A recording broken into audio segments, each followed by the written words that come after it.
Hello everyone, my name is Derek, and I am here with the first ever Danganronpa What If video/series. Now, let's begin with a basic explanation of the What If video. Basically, this series is going to examine what would have happened if things throughout the Danganronpa series progressed differently than originally. I'll be doing a bunch of different what if scenarios over all three games, so make sure you subscribe so you don't miss a video. Of course, all these scenarios are just speculation, but I will be basing my conclusions off the series and give my rationale for each decision. If you haven't figured already, this series will have spoilers for all three major Danganronpa games, so watch with caution. Without further ado, let's jump right in. In today's video, we'll be discussing Danganronpa V3 and how it would have progressed differently if Kokichi didn't exist. How would having only 15 students impact the outcome of the killing game? I'll be going chapter by chapter, starting from, obviously, chapter 1, then progressing to chapter 6.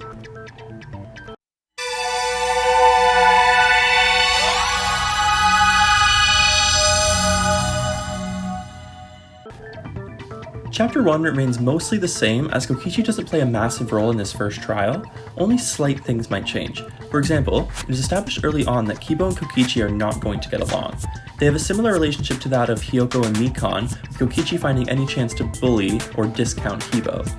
Since Kokichi does not exist in this timeline, we would need to establish a different relationship to make Kibo stand out and develop an identity with the rest of the cast. The first thing that comes to mind is taking the time to develop the relationship between Miu and Kibo early on. Since we meet Miu alone in the warehouse anyway, it wouldn't be hard to move her to the classroom with Kibo. Their dialogue could go something like this.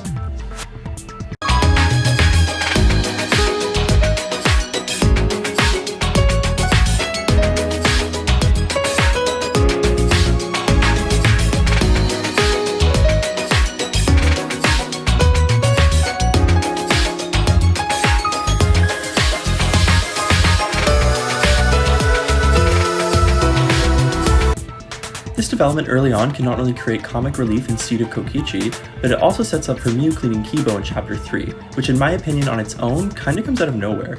So, in this timeline, Rentaro is still killed and Kaede is executed for it.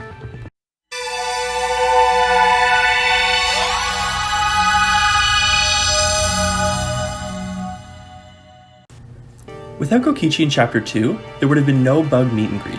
This creates a problem, as without it, Angie and Himiko would have still been in the gym till 9 o'clock. They would probably just write around it saying that Kurumi told them they should go rest, in which in the end would implicate her further. In this timeline, it is possible that Kurumi would have gotten away with the murder, as the list of possible suspects increases greatly. However, the fact that she was in the gym and the black fabric would still probably get her implicated anyway. Another huge change to the chapter would be the fact that the motive videos were never stolen. This means that Maki would have never been found out as the ultimate assassin. This creates a problem, as now she never has the chance to open up to the rest of the cast, making her unable to gain the redemption arc she needed. She will stay distant, and we will examine how that impacts her character later on. Overall, the murders play out the same way, with Ryoma being killed and Kurumi being executed.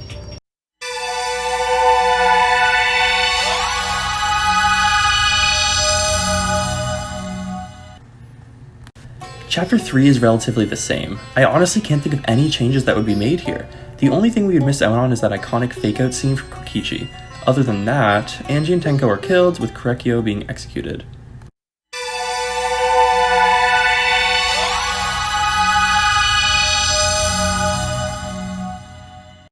Now, here's where things get interesting. As we all know, this murder is mostly brought about by Kokichi masterminding Gonta to kill Miu. However, with Kokichi gone, there is no motive. This means that Gonta would no longer be our killer. In this case, who would be our killer? Well, Miu, of course. Without Kokichi, Miu's plan would have gone off without a hitch. This scenario does create a problem, however, as Kokichi was originally Miu's planned victim. We now have to figure out who the victim would be.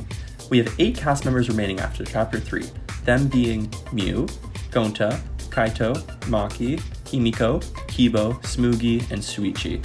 We can take off Miu because obviously she's going to be the killer. We can take off Suichi as he is the protagonist and they wouldn't do that twice in the same game.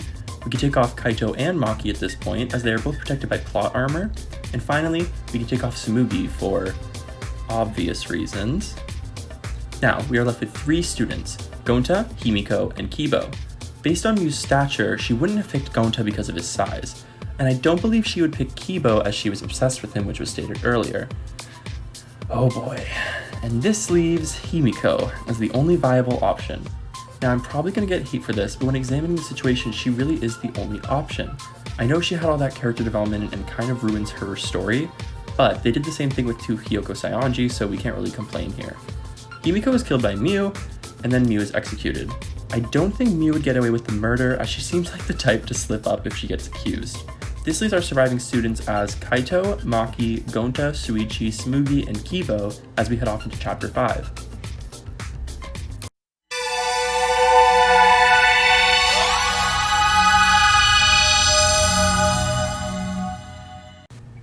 Now, Chapter 5 is where I have to do the most work.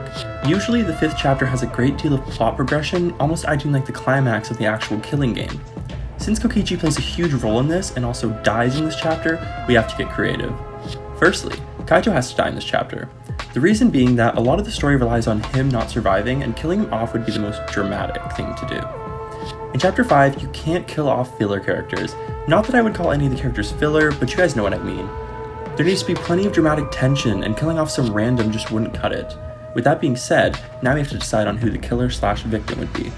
We can't kill off Tsumugi for obvious reasons, and we can't kill off Kibo because of his role in Chapter 6. We also can't kill off Gonta because it wouldn't really have enough impact on the actual story. This leaves Maki as our only option. I really tried to rack my brain around it, and this is the only explanation that I could come up with. Now, we're gonna have to change the motive for the murder, as Kokichi isn't there to put his horrible plan into fruition. I still want to include a hostage situation in it as well, as I found one scenario where it could work. I believe that Maki would have Kaito as a hostage. This sounds weird, but when I get into the motive it will make more sense. At this point in the killing game, it doesn't seem likely that another murder will occur, so Monokuma needs a new motive. Monokuma decides to reveal a secret for the motive. Since Kokichi didn't reveal Maki's ultimate ability, the remaining cast still doesn't really know her. Monokuma reveals her ability over the intercom, and this causes everyone to freak out, similarly to when Sakura was called out for being the traitor. This would cause massive discourse among the cast, since Maki has held the secret for such a long time. She hasn't been able to really let her guard down, which causes everyone else to freak out, as they feel they don't even know her. Maki begins to lose it as she can't take the uneasiness and fear from the rest of the cast. Kaito tries to understand her and wants to learn the truth about her. What will be stronger here, Maki's lie or Kaito's truth? Considering the theme of the game is truth and lies, we can spin it this way. When Kaito goes to embrace Maki, she grabs him and puts a gun to his head in front of everyone. Here's an example of how the dialogue could go.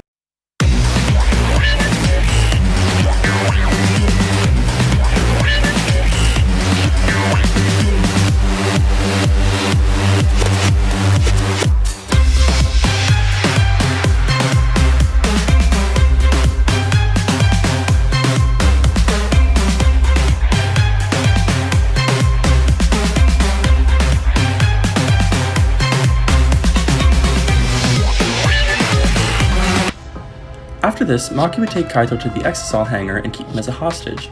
The rest would occur as normal, with the body discovery announcement being the exact same, of not knowing who the victim or the killer is. It would be a mystery throughout the investigation and trial. They lean towards Maki because they assume she's hiding in the Exisal, and it would be obvious if she's the killer if you knew Kaito was the victim, since they were the only 2 that were in the Exisal hangar, and wants them to think it's Kaito in the Exisal so they get the vote wrong. They think Maki is creating needless confusion to increase her chance of survival. In the end, it is revealed that Kaito is the murderer. Kaito knew that after all of this, the surviving members would give up hope completely and didn't want that to happen. He wanted everyone to continue searching for the truth, and that's why he gave them one final chance to find this truth by hiding in the Exisal. In the end, Maki's lie overcame her and caused her to succumb to despair, while Kaito's desire for the truth helped everyone cling on to hope for the future. So, Kaito is executed for the murder of Maki, and that leads us into the final chapter.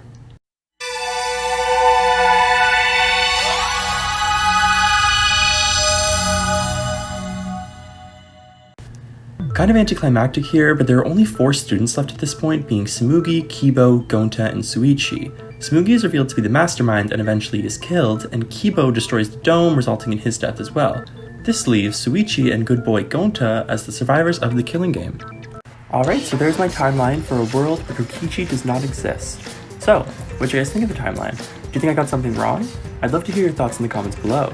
If you enjoyed this video, please leave me a like and subscribe if you're feeling generous for more What If content. Do you guys have any ideas for other What If videos?